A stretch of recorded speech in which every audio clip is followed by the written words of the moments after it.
পশ্চিমবঙ্গ খুব শীঘ্রই বাংলাদেশে পরিণত হতে চলেছে। দুজনেই রাজ্য বা দেশের মানুষকে ভিতর থেকে বাস দিয়ে বাইরে থেকে ভালো সাজার জন্য বিভিন্ন ধরনের ওয়েলফেয়ার স্কিম নিয়ে এসেছিলেন। যেমন বিবাহিত মহিলাদেরকে ভুলিয়ে রাখার জন্য তথা খুশি রাখার জন্য।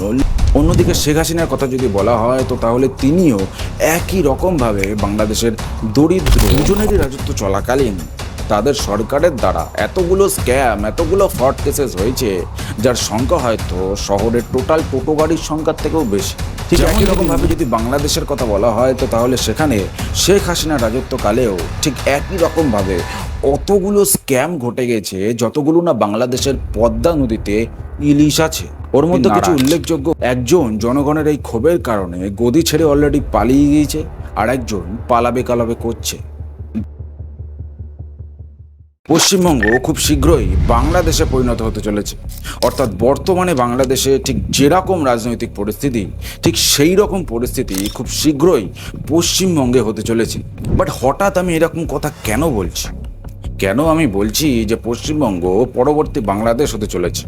বাট একবার যদি আপনি দেখেন যে এই মমতা ব্যানার্জির রাজের সাথে বাংলাদেশের শেখ হাসিনা রাজের কতটা পরিমাণ মিল রয়েছে, কতটা পরিমাণ সিমিলারিটি রয়েছে এই দুজনের রাজনৈতিক স্ট্র্যাটেজি এর সাথে, তো তাহলে আমার সাথে সাথে আপনিও বলবেন যে পশ্চিমবঙ্গ পরবর্তী বাংলাদেশ হতে চলেছে। আমি এক এক করে এক এক ধরনের পয়েন্ট বলবো, আর সেই পয়েন্টে কিভাবে দুজনেরই সিমিলারিটি রয়েছে তা এক এক করে বলবো। তো মমতা ব্যানার্জি পশ্চিমবঙ্গের মুখ্যমন্ত্রী হন 2011-তে, অন্যদিকে শেখ হাসিনা প্রথমে 1996, তারপরে 2009।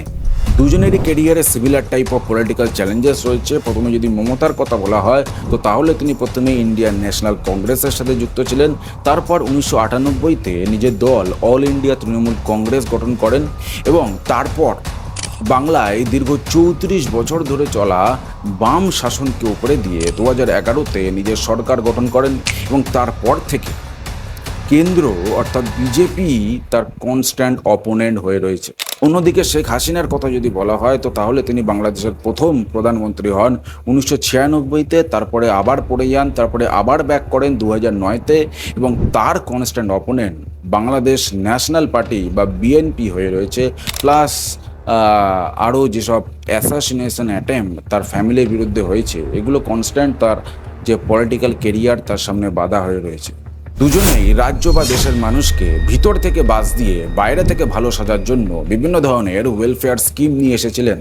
যেমন যদি মমতা ব্যানার্জির কথা বলা হয় তো তাহলে তিনি স্কুল কলেজে পড়া বাচ্চা মেয়েদেরকে ভুলিয়ে রাখার জন্য, খুশি করার জন্য কন্যাশ্রী এনেছেন, সবুজ সাথী এনেছেন, SC ST মুসলিম সম্প্রদায়ের জন্য মাইনরিটি স্কলারশিপ এনেছেন, বিবাহিত মহিলাদেরকে ভুলিয়ে রাখার জন্য তথা খুশি রাখার জন্য লক্ষ্মী ভাণ্ডার এনেছেন, পুজোর সময় ক্লাবের লোকেদের খুশি করার জন্য প্রায় লাখ টাকার অনুদান দেওয়া শুরু করেছেন।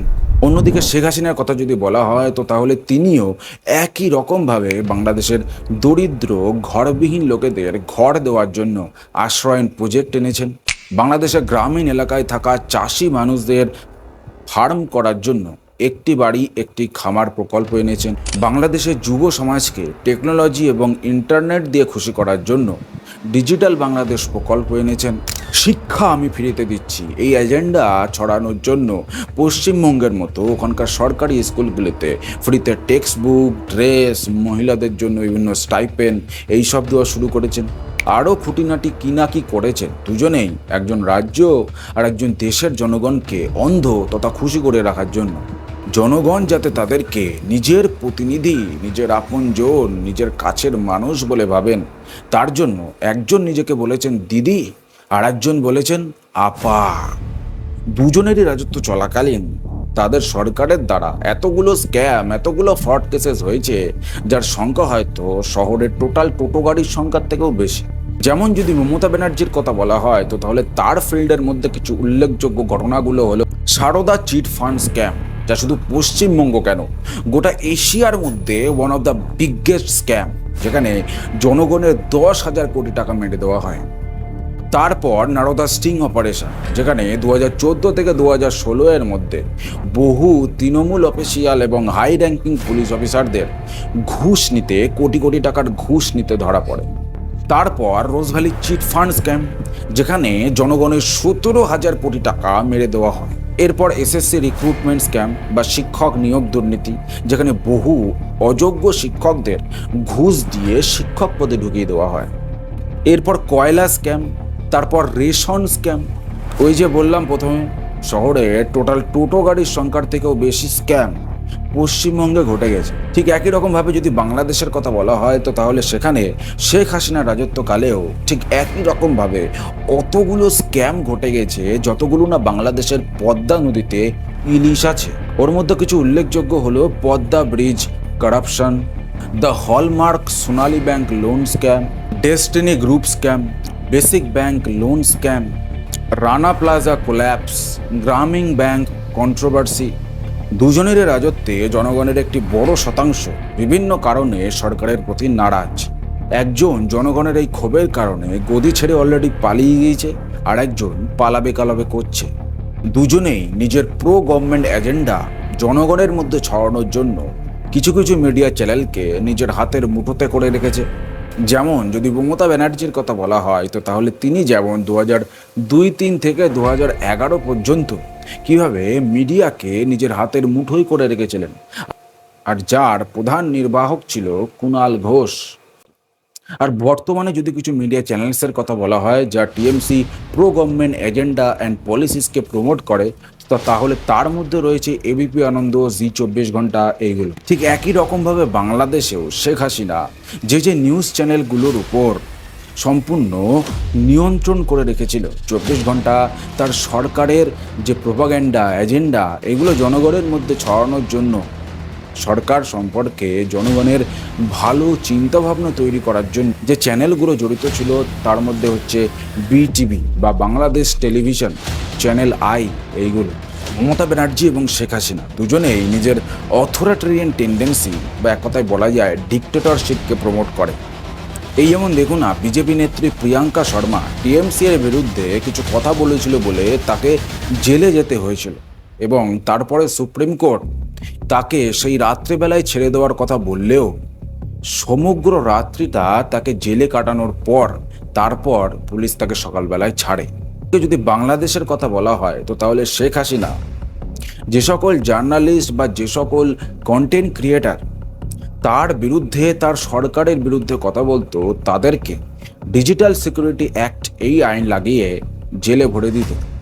বা বাংলাদেশে আগে এরকম বহু ঘটনা ঘটেছে যেখানে অপোনেন্ট লিডাররা হঠাৎ করে অদৃশ্য হয়ে গেছে, বা এরকম বহু ঘটনা ঘটেছে যেখানে ইললজিক্যালি কোনো যুক্তি ছাড়াই অপোনেন্ট লিডারদের জেলে ভরে দেওয়া হয়েছে। তো দুজনেই যে জনগণের জন্য সবসময় ভালো চিন্তা করে, জনগণের সম্পর্কে সবসময় ভাবে এবং নিজে সহজ সাদা সিধে একটি জীবনযাপন পালন করে, এইরকম একটা মনোভাব শো করার জন্য সবসময় চেষ্টা করে। যার জন্য আপনি মমতা ব্যানার্জিকে কখনোই একটি চপ্পল এবং একটি সাদা শাড়ি ছাড়া অন্য বেশে কখনো দেখতে পাবেন না। আর শেখ হাসিনাকেও ওই একই ধরনের ছাপা বিশিষ্ট শাড়ি ছাড়া। আপনি দুজনকেই দেখবেন সবসময় নেটিভিস্ট রেটরিক হতে, অর্থাৎ তারা সেই স্থানীয় জায়গার, অর্থাৎ সেটা স্থানীয় রাজ্য হোক বা স্থানীয় দেশের হোক, সেখানকার নাগরিক, সেখানকার একজন সাধারণ নাগরিক, যা সাধারণ মানুষের সমস্ত দুঃখ, কষ্ট, সুখ, প্রবলেম সমস্ত সম্পর্কে জানে, এবং তারাই একমাত্র সেই সমস্যার সমাধান করতে পারে, অপোনেন্টসরা নয়। তার পার্টি এবং তার মতাদর্শই একমাত্র সেখানকার স্থানীয় লোকেদের ভালো চায়, অর্থাৎ সেটা পশ্চিমবঙ্গ হোক বা বাংলাদেশ, সেখানকার স্থানীয় লোকেদের ভালো একমাত্র সেই পার্টিই করতে পারে। এবং অপোনেন্ট যে পার্টিরা রয়েছে, অপোনেন্ট পার্টির লোকেরা সেই সব লোকেদের খারাপ চায়, এরকমটা দুজনেই সবসময় বোঝাতে চায়। তার জন্য আপনি মমতা ব্যানার্জিকে এই রকম স্লোগান প্রায়শই দিতে শুনে থাকবেন যে বাংলা আপনি বেটি কো চাহতা হ্যায়। ঠিক একই রকমভাবে শেখ হাসিনাও তার বাবা শেখ মুজিবুর রহমানের নাম ভাঙিয়ে খেয়ে থাকেন।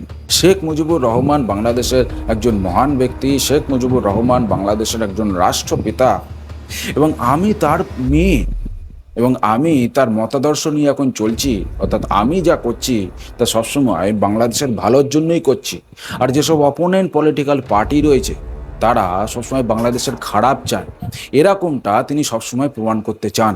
দুজনেরই রাজত্বে youth unemployment at its peak, সেটা মমতা ব্যানার্জির কথা হোক আর শেখ হাসিনার কথাই, দুজনেরই রাজত্বে ভবিষ্যৎ প্রজন্মের কারিগর অর্থাৎ ছাত্রছাত্রীরা তাদের সরকারের প্রতি ক্ষিপ্ত। আর দুজনের মধ্যেই পাওয়া যাওয়া আর একটা মোস্ট ইম্পর্ট্যান্ট সিমিলারিটি কি শুনবেন? দুজনেই মনে করে থাকেন যে এইসব কারচুপি করে আমরা আমাদের জনগণকে থামিয়ে রাখতে পারবো, দমিয়ে রাখতে পারবো, অন্ধ করে রাখতে পারবো।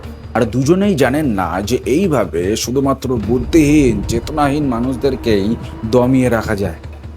সো এতক্ষণ ধরে আমি আপনাদেরকে যে এতগুলো সিমিলারিটি বললাম, আশা করি এর মাধ্যমে আপনার কাছে মমতা ব্যানার্জি এবং শেখ হাসিনা রাজের মধ্যে যে সিমিলারিটি রয়েছে তা কিছুটা হলেও স্পষ্ট হয়েছে। এবং আর এটা বুঝতেও কিছুটা সুবিধা হচ্ছে যে কিভাবে পশ্চিমবঙ্গ পরবর্তী বাংলাদেশ হতে চলেছে এই উক্তিটা একেবারে মিথ্যা নয়। আর আপনি যদি ভিডিও দেখতে দেখতে ভিডিওর এই পর্যন্ত চলে আসে, তাহলে man oh man, you are too fucking serious. Salute to you man. Only you, a man like you, can bring revolution in Bengal. And I'm saying this from the core of my heart, brother. আর আমার যে যে ভাইরা ভিডিওর এই পর্যন্ত রয়েছেন তারা দয়া করে সঙ্গে আছি এই একটা কমেন্ট করে যান বাংলায়, যাতে করে আমি বুঝতে পারি যে বাংলায় কতগুলো দেশ গড়ার কারিগর তৈরি হচ্ছে। Salute to you man. See you in next video. জয় হিন্দ।